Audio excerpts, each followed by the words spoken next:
Endemi. Steve, silakan. Selamat pagi pendengar Pro 1 dan juga untuk Anda yang sementara menjalankan ibadah puasa, selamat menjalankan ibadah puasa. Dan benar, hari ini kita akan membahas mengenai peran IAKMI dalam transisi pandemi menjadi endemi dalam forum K2 pagi hari ini. Dan pendengar, bersama saya juga di studio Pro 1 saat ini sudah hadir narasumber kita, ada Profesor Dr. Grace Debbie Kando MKes, Guru Besar di FKM Unsrat, dan juga beliau merupakan juga salah satu epidemiolog di Sulawesi Utara. Selamat pagi Prof. Grace. Selamat pagi. Salam sehat. Salam sehat Ya. selalu. Dan bersama kami juga ada Dr. Genesius Eden Manopo. Selamat pagi Pak Eden. Selamat pagi, salam sehat. Salam sehat. Terima kasih pagi-pagi jauh-jauh sudah bisa hadir di studio Pro 1 ya. Dan pendengar selain bisa mendengarkan kami melalui 94,5 FM, 88,2 FM, Anda juga bisa menonton kami melalui YouTube channel RRI Manado pagi hari ini. Sebelum kita masuk ke tema kita pagi hari ini, kita akan mendengarkan dulu beberapa tanggapan dari masyarakat dan juga ahli kesehatan juga. Berikut ini pendengar.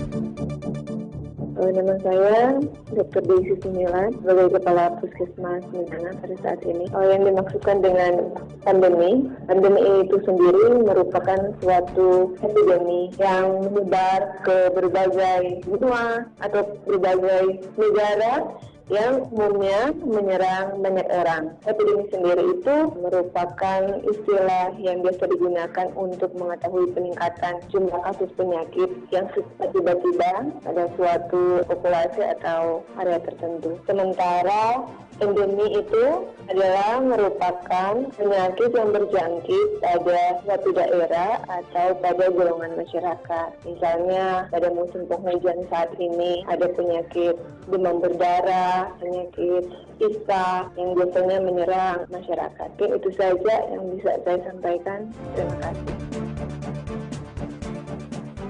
Saya Dr. Suni Rumawung, saya berdomisili di Manado dan berpraktik sebagai dokter pribadi.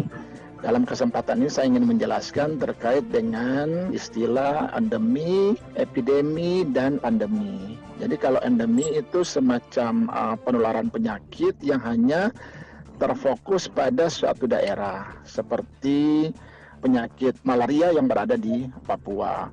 Kemudian dulu juga ada penyakit cacing kaki gajah yang berada di sekitar Danau Poso. Kemudian yang dimaksud dengan epidemi itu lebih luas lagi dari endemi. Karena epidemi itu mencakup negara. Seperti yang terjadi di Afrika, ada semacam epidemi virus Ebola. Kemudian Indonesia juga pernah epidemi dengan flu burung atau SARS. Kemudian yang sekarang ini yang lagi mendunia adalah pandemi. Jadi pandemi itu menyangkut beberapa negara atau di seluruh dunia. Makanya virus COVID-19 ini dikategorikan sebagai pandemi karena terjadi hampir seluruh negara yang ada di dunia. Jadi pandemi sangat luas cakupannya. Itulah perbedaan-perbedaan dari endemi, epidemi, dan pandemi. Terima kasih.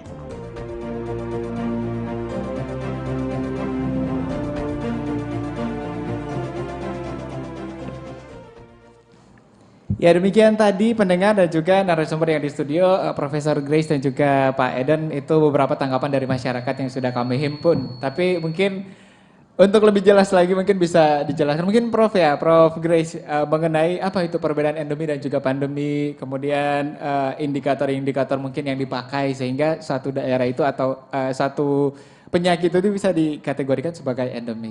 Silakan Prof Grace. Oke, terima kasih atas kesempatan. Jadi sebenarnya masyarakat sudah banyak tahu ya kalau itu pandemi itu memang adalah suatu epidemi yang terjadi secara global, jadi sudah mendunia. Jadi dunia digoncang dengan virus corona. Nah sudah sekitar 2 tahun ya, 2 tahun lebih ya kita. Bentar lagi sudah mau ulang tahun ketiga kalau kata penyiar tadi, Prof. Virus corona ini sudah. Iya. Sudah mau ulang tahun ketiga, tapi sudah, ya. Jadi memang ketika sekarang disuruh kita harus siap-siap karena kita akan masa transisi dari pandemi ke endemi. Tadi kita sudah mendengar bahwa sebenarnya kalau endemi itu sebenarnya apa sih sebenarnya endemi kan? Kita sering dengar, seperti kita di Sulawesi Utara daerah endemi malaria, Iya, betul. gitu kan? Di Sangir Talaut atau Papua. Nah, begitupun kalau kita masuk di Jakarta itu ada endemi tifus. Nah, jadi ketika ini menjadi endemi, berarti bahwa dia mewabah di suatu wilayah tertentu kan, namanya pengertian dari endemi itu sendiri. Dan dia kehadiran dari suatu wabah penyakit itu secara terus-menerus. Itu kalau kita lihat dari ininya ya, secara definisinya bahwa meningkat terjadinya suatu penyakit itu, mengapa pandemi ini bisa menjadi endemi? Karena kita harus melihat bahwa ada beberapa indikator memang ya, karena dari sekian lama ini kita lihat bahwa memang sudah terjadi penurunan ya. Betul. Sudah ada penurunan dari angka kejadian dari COVID itu sendiri. Bahkan Prof, kalau di Sulawesi Utara kalau 2 hari lalu hanya 1, kemarin bahkan 4 begitu ya. Jadi angkanya sudah tinggal 1 digit lah istilahnya. Iya, nah ini berarti sebenarnya kabar baik buat kita ya, bahwa sudah melandai, bahkan boleh dikatakan hampir sudah jarang kita dengar bahwa ada yang terjadi kematian karena COVID. Sementara kan 1-2 tahun lalu itu sepertinya sangat mencekam ya, karena kasus kematian karena korban COVID ini. Tiap menit itu ada saja bunyi ambulans ya ke sana kemari. Ya, jadi ketika masyarakat bilang apa sih ini kok pandemi kita jadi endemi. Nah, di situ berarti kita harus bisa hidup berdampingan lah istilahnya ya. Artinya karena virus corona ini belum hilang di muka bumi ini. Bagaimana kita menyikapi ketika sekarang akan transisi dari pandemi menjadi endemi. Nah, kalau endemi berarti kan kita sudah harus hidup berdampingan, dan kita yang menjadi tujuan dari pemerintah bahwa sebenarnya kita harus kejar bagaimana agar supaya bisa terbentuk kekebalan komunitas, jadi herd immunity itu. Nah, herd immunity itu akan terbentuk ketika sudah 80% itu masyarakat kan dari populasi ini dia akan tercapai ketika sudah 80% ya. Jadi sementara imunisasi yang jalan, vaksinasi ini masih juga belum mencapai. Jadi ada yang kemudian sudah vaksin tahap 1 tapi tidak melanjutkan ke tahap 2, itu banyak juga jadi, begitu ditemui. Jadi kalau kita lihat data bahwa ternyata kita untuk tahap 1 sudah lewat dari 80%. Tapi untuk tahap 2 ini yang masih belum. Kalau kita lihat data ya, untuk Sulawesi Utara, saya melihat data di sini yang terakhir saya catat di sini dari data yang ada per 10 April itu bahwa untuk dosis pertama Sulawesi Utara kita di posisi yang ke-25. Jadi capaiannya 89,13%. Masih di bawah rata-rata. Rata-rata Indonesia itu 94,76%. Untuk dosis kedua kita masih pada urutan ke-26 pada angka 64,65%. Sementara rata-rata adalah 77,44%. Jadi masih di bawah rata-rata nasional, Prof. Nah itu, jadi kita penduduk di Sulawesi Utara ini, marilah kita harus mengejar ini agar supaya ketertinggalan ini kita bisa sama-sama untuk bisa mencapai yang dikatakan herd immunity itu yang diharapkan. Mudah-mudahan bisa segera tercapai ya. Itu juga menjadi salah satu tolak ukur ya ketika harus menjadi endemi begitu ya. Nah mungkin kalau Pak Eden nih, kalau misalnya masyarakat tadi juga ada beberapa masyarakat yang mengatakan untuk merubah itu kan bukan pemerintah, tapi harus ada beberapa kayak dari WHO, kemudian juga mungkin dari Ikatan Ahli Kesehatan Masyarakat Indonesia juga harus melihat. Kalau Pak Eden melihat ini bagaimana Pak?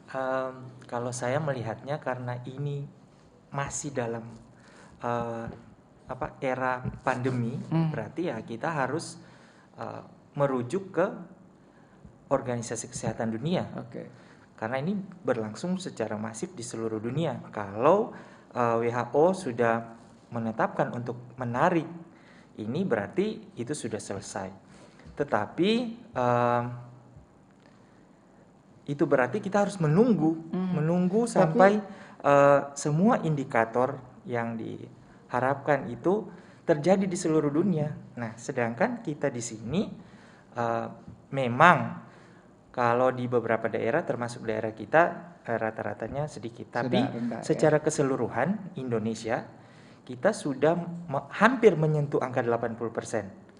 Ya, jadi dengan modal itu sebenarnya kita sudah bisa untuk berjalan ke sana. Nah, kalau secara keilmuan, ya memang sudah banyak yang disampaikan oleh guru saya, Prof. Grace. Hal-hal yang terjadi saat ini itu memang masih jauh dari harapan.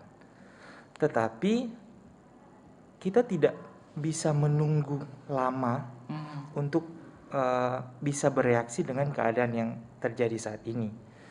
Jadi proses transisi dari pandemi kepada endemi itu bukan hanya dimulai saat ini. Justru memang sudah dimulai sejak dari awal pandemi, harusnya ketika sudah disampaikan siap, ya? ini kita sudah masuk ke pandemi. Nah, mulai saat itu pemerintah mulai menyiapkan. Kita melihat pemerintah menyiapkan tempat isolasi. Kemudian pemerintah menyiapkan berbagai kebijakan, fasilitas. Hampir semua rumah sakit sekarang sudah bisa memproduksi oksigennya sendiri, sudah ada alatnya. Terus ruang rawat intensif itu di rumah sakit tinggal diaktifkan lagi kalau memang Ketika terjadi peningkatan lagi tinggal diaktifkan. Kalau memang mau melihat secara proporsi akan sangat sulit kalau kita mengharapkan 3% angka kematian, fatality rate dari akan terjadi terus-menerus. Nah, kalau dia sudah masuk ke masa endemik berarti kita sudah siap. Apakah ketika terjadi kenaikan kasus itu layanan kesehatan sudah siap atau belum? Betul. Nah, kalau yang terjadi saat ini kita sudah mengujinya sebenarnya dengan gelombang ketiga kemarin. Nah, walaupun angkanya di atas 5%, tetapi belum membebani layanan kesehatan, terutama di daerah kita ya. Nah, itu sebenarnya sesuatu yang sangat baik. Sangat baik karena apa? Ternyata ketika letupannya sangat tinggi, itu gelombang pertama ditambah gelombang kedua sekalipun, itu masih lebih tinggi gelombang ketiga. Dan angka kematian kita bisa ditekan. Kemudian yang dirawat di layanan kesehatan juga tidak banyak begitu. Jadi inti dari kita berusaha dengan segala kebijakan pemerintah itu untuk melandaikan kurva, yaitu cuma supaya kita layanan kesehatan itu siap lah ketika terjadi siap. Dan yang terjadi saat ini adalah layanan kesehatan sudah siap. Nah, yang perlu kita persiapkan sekarang yaitu masyarakat. Nah, apakah masyarakat sudah siap dengan endemi ini? Karena seperti yang dikatakan Prof. Grace tadi, kalau endemi kita memang sudah hidup berdampingan ya dengan jadi COVID-19 ketika kondisinya memungkinkan, maka akan terjadi letupan. Dan apakah kita sudah siap dengan itu? Nah, yang terjadi saat ini memang yang kita lihat ketika turun, masyarakat tidak lagi patuh dengan protokol kesehatan. Nah, ini berpotensi besar di masa depan untuk terjadi peningkatan kasus lagi. Baik ya. Dan pendengar, Anda juga bisa ikut bergabung bersama kami melalui line telepon 082195835080, sekali lagi 082195835080. Tapi sebelumnya kita akan mendengarkan satu iklan layanan masyarakat dulu sebelum kita nanti akan menerima penelpon ataupun juga pertanyaan lebih baik ya dari masyarakat ataupun juga saran. Jangan lupa untuk Anda yang ingin bergabung bisa sesingkat-singkatnya biar kita bisa menampung lebih banyak pertanyaan atau tanggapan dari masyarakat. Kawan, kau tidak pergi vaksin kah? Wah, vaksin itu apa lagi? Vaksin itu penting kawan. Mari sudah, kita pergi sama-sama. Sudah, kau jalan sana. Ini pasti tentang corona lagi. Macam COVID ada saja, Kak. Bah, COVID itu ada toh. Buktinya sudah banyak yang meninggal. Setidaknya dengan kita vaksin, kekebalan tubuh kita terjaga toh. Sudah. Kau jalan sudah. COVID itu macam ada saja, Kak. Omong kosong saja.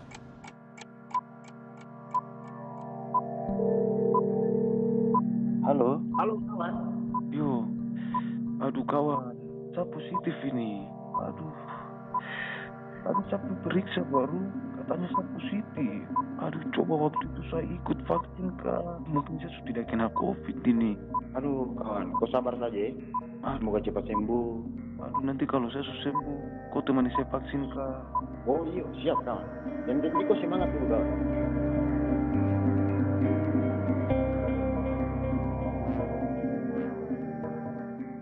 Pro 1, Kanal Inspirasi.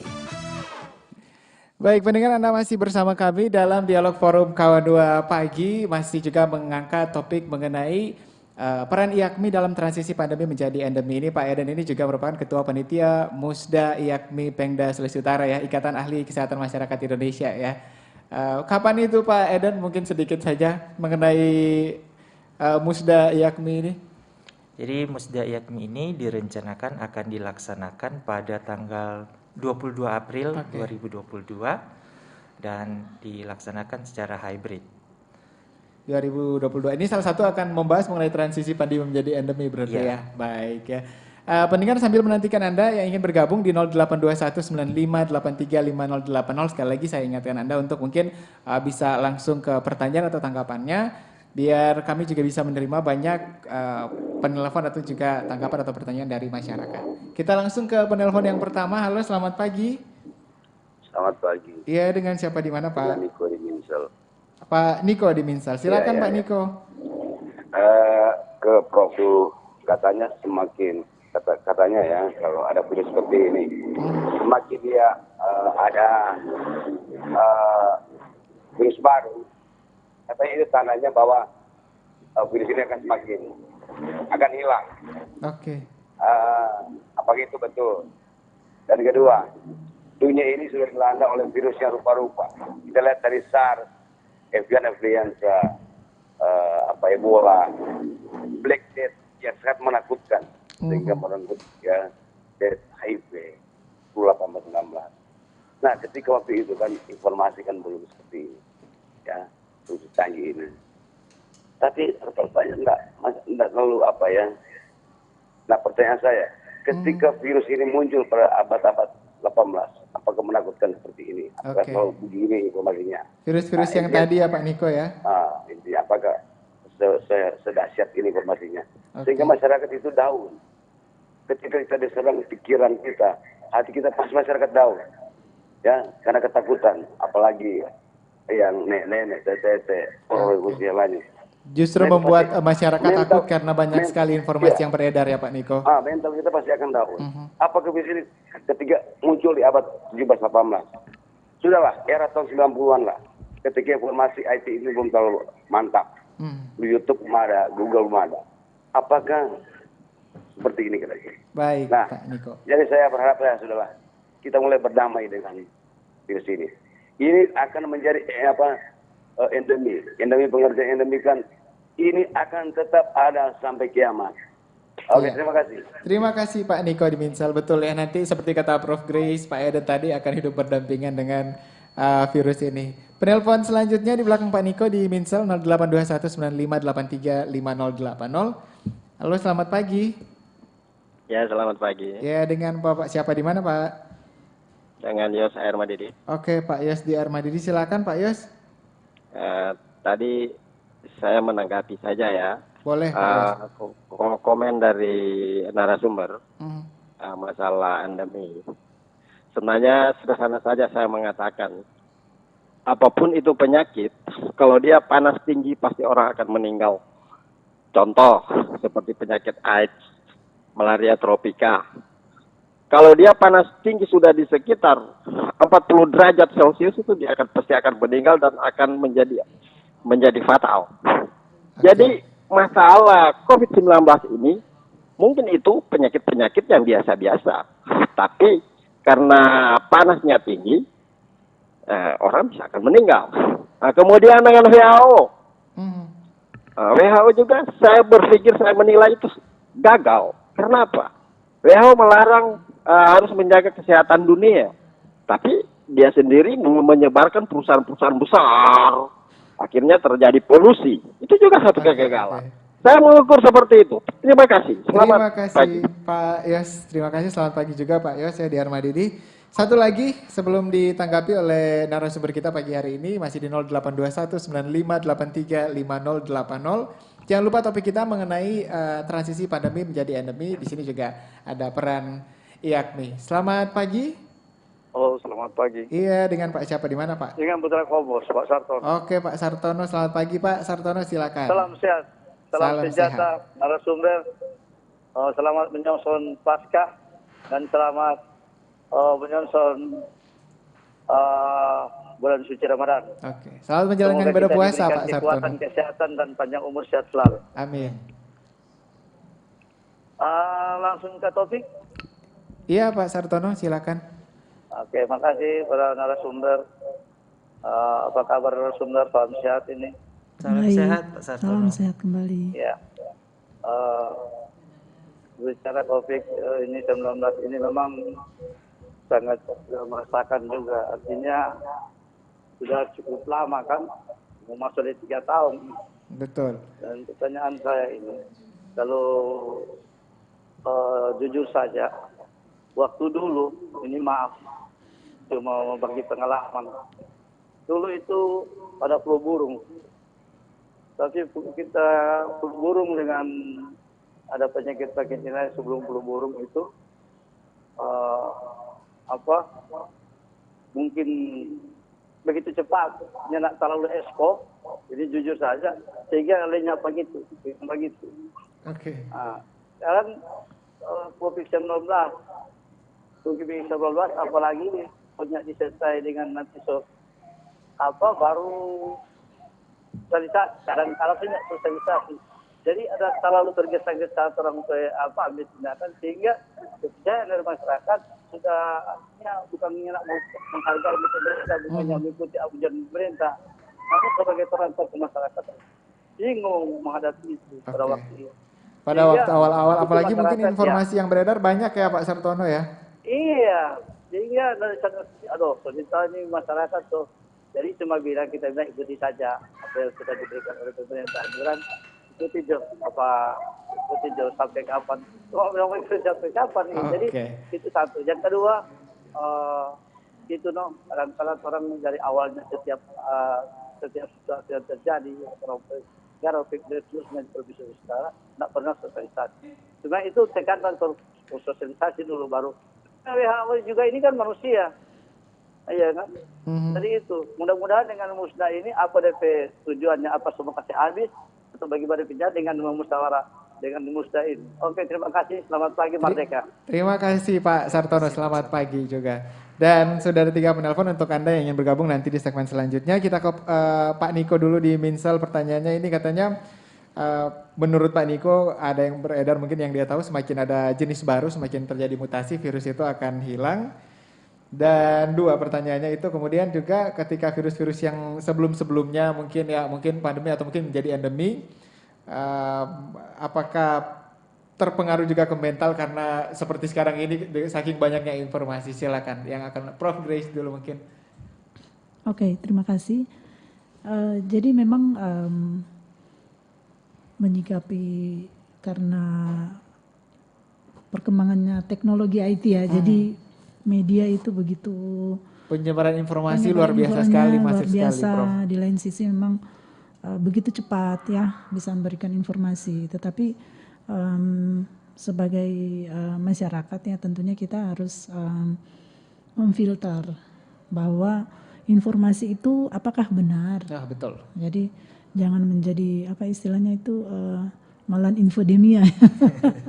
Jadi kita bisa menerima informasi yang sebenarnya ajaran sesat lah. Betul, hoax yang beredar. Apalagi di awal-awal ya, Prof ya banyak sekali. Ya, memang karena adanya informasi-informasi yang tidak benar, yang memprovokasi sehingga itu juga cukup mempengaruhi masyarakat akhirnya menjadi takut untuk divaksinasi. Betul. Dengan berbagai info-informasi yang katanya adalah konspirasi dan sebagainya. Betul. Seperti di iklan layanan masyarakat tadi itu tidak percaya bahkan ada. Ya, jadi mereka tidak percaya, oh ini tidak benar ini virus ini mematikan dan sebagainya. Betul, Nanti betul. ketika mereka mengalami, baru mereka kejar cepat-cepat, minta divaksin dan sebagainya. Nah itu jadi sebagai masyarakat kita harus pintar-pintarlah untuk ketika menerima broadcast, informasi, kita harus melihat informasi tersebut dari mana, agar supaya kita tidak menerima informasi yang salah. Betul, betul. Nah kalau informasi yang salah ini bahkan merugikan kita dan bahkan merugikan pemerintah tentunya dalam rangka untuk menangani pandemi ini. Nah ini yang masyarakat, marilah kita sama-sama untuk jangan langsung menerima berita-berita. Kalau kita merasa tidak benar, kita search saja. Sekarang kan gampang ya, kita bisa melihat informasi yang benar dari situs-situs resmi. Jadi instansi yang terkait, informasi dari WHO, dari Kemenkes, saya kira dari tim Satgas Covid sudah banyak di ini ya, di media, kita bisa tinggal search saja. Karena saya lihat memang dengan adanya medsos kan yang begitu menjamur sekali kan, jadi cepat sekali informasi, bahkan kayaknya pada saat itu banyak yang menjadi ahli jadinya. Betul ya, mendadak menjadi ahli. Mendadak menjadi ahli dengan berbagai analisa mereka yang menurut mereka sendiri yang sebenarnya kita harus melihat. Jadi kita harus melihat kompetensinya agar supaya kita tidak menerima informasi yang salah. Itu dengan kata lain hoax dan bisa menjadi ajaran sesat. Ya, betul ya. Disebarkan lagi, kemudian orang yang membaca itu mempercayainya, itu beredar terus begitu. WA itu kan menerima langsung, kayaknya ini berita menarik, langsung di-share. Padahal grup-grup yang lain. Kita diminta bahwa kita harus filter dulu, cek dulu. Berita ini bagus untuk kita share. Karena akhirnya malah menakut-nakuti seperti tadi ya, Pak Niko bilang, malahan membuat down mental masyarakat. Membuat masyarakat panik. Masyarakat menjadi panik. Padahal sebenarnya kan informasi yang benar itu adalah dari situs-situs resmi itu hanya memberikan laporan tentang kejadian penyakit ini, berapa persen, berapa yang mati dan sebagainya. Bukan untuk menakut-nakuti. Cuman ada kelompok-kelompok tertentu ya membuat dia menjadi menarik tetapi justru hoax. Betul.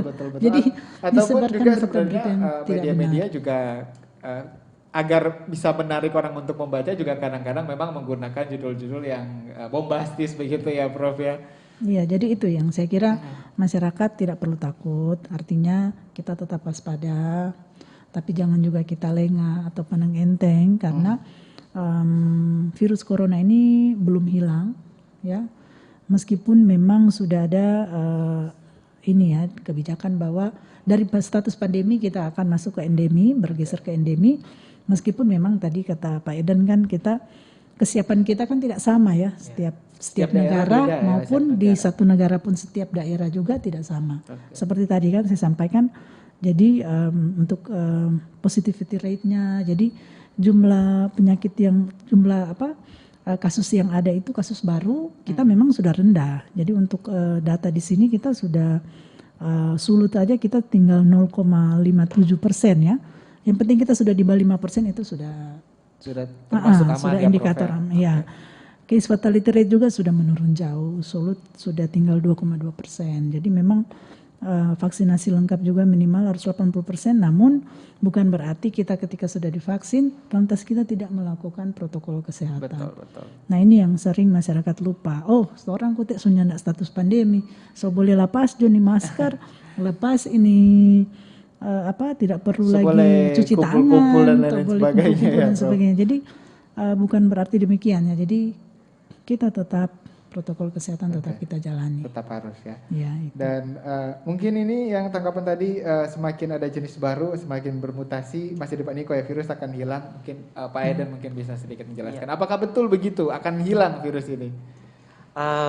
Kalau melihat dari yang terjadi saat ini kalau dikatakan dia mengalami mutasi kemudian hilang. Nah, justru ada bukti sekarang ini bahwa varian yang berkembang saat ini adalah gabungan antara varian Delta dan varian Omicron atau Deltacron. Berarti kan kalau dia sudah ada Omicron, belum tentu varian sebelumnya dari mutasi itu hilang seperti itu, ya. Terutama kalau ada daerah-daerah yang tidak memiliki kekebalan secara komunitas, virus itu tetap akan berjalan dan kemudian bermutasi. Nah, menanggapi apa yang disampaikan oleh Pak Niko tadi, apakah di abad-abad sebelumnya wabah yang mendunia ini pernah terjadi? Pernah, Pak. Catatan sejarah menyebutkan ada beberapa kali terjadi. Yang terakhir itu sekitar 100 tahun yang lalu, flu Spanyol. Di awal-awal pandemi ini kita mengambil referensi dari penanganan flu Spanyol. Nah, apakah media yang ada saat ini itu berperan membuat seperti yang disampaikan oleh Bapak tadi bahwa mental begitu ya, Pak membuat Henan, masyarakat down. Sebenarnya waktu lalu itu flu Spanyol itu kenapa dia sampai tersebar ke seluruh dunia dengan hampir tanpa bisa korbannya juga banyak waktu itu ya, karena informasi. Dulu itu informasi yang disampaikan dari benua Eropa ke Hindia itu memakan waktu yang sangat lama. Bahkan informasi yang ada itu datang berbarengan dengan virusnya. Betul. Nah, peran media yang ada saat ini itu mempercepat masyarakat untuk tahu bahwa ada virus ini, ada bahaya ini. Perkara mental down itu adalah efek sampingnya. Ya, ada efek sampingnya. Nah, selama ini kita hanya fokus pada efek sampingnya. Betul. Kita juga harus melihat keberhasilan segi positifnya ketika bahwa informasi tersebar tidak dilihat ketika disampaikan, oh ada varian baru di Afrika.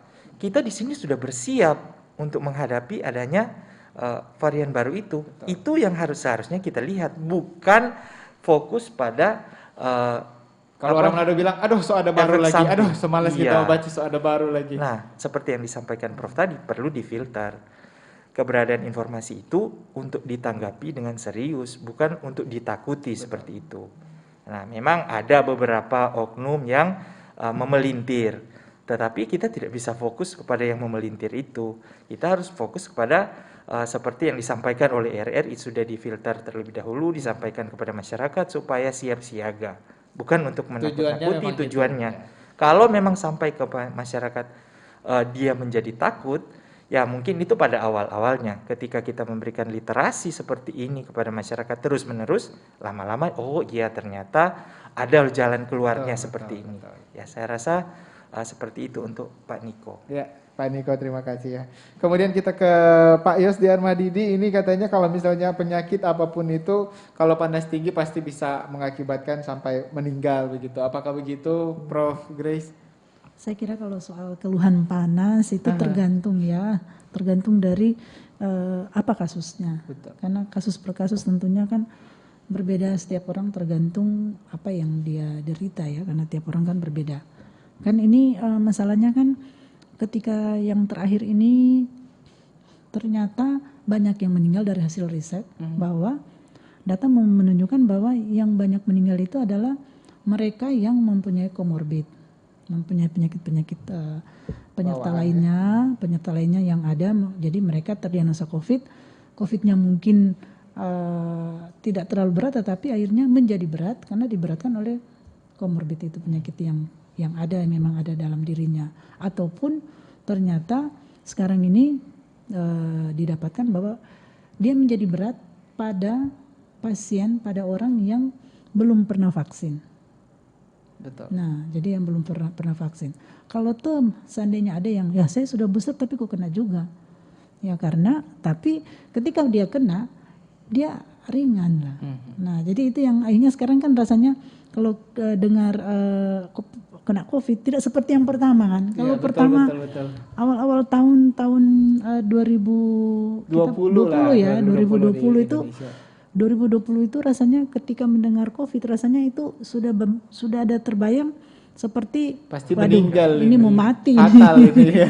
Jadi kalau dengar kena COVID, aduh takut jangan sampai terjadi fatal kan, karena memang ya pada saat itu memang semuanya kan juga masih sesuatu yang baru. Betul. Jadi juga semua dalam ini juga penelitian juga kan, karena waduh sesuatu virus yang baru juga kan, jadi ilmu pengetahuan juga mempelajari bagaimana untuk menanganinya. Dan ternyata ya kita harus vaksin. Syukurlah kita sudah ditemukan vaksin. Namun bagaimana supaya vaksin ini bisa mencakup seluruh masyarakat yang di dunia ini. Nah, masih banyak yang ditemukan itu tadi tidak percaya dengan vaksin itu. Betul. Takut divaksin ataupun tidak mau terkena kipinya, keluhan ikutan pasca imunisasinya kan. Jadi saya tidak mau sakit nanti panas jadi rasanya jadi flu, malahan jadi sakit jadi tidak bisa bikin apa-apa. Ada malah yang bilang nanti habis itu positif lagi. Begitu. Nah itu jadi padahal sebenarnya itu hanyalah kipi, tetapi ada yang mungkin dia positif itu sebenarnya ketika dia divaksin sebenarnya dia sudah positif, tapi belum timbul keluhan tanda dan gejala. Jadi ketika divaksin seakan-akan ya malahan jadi positif.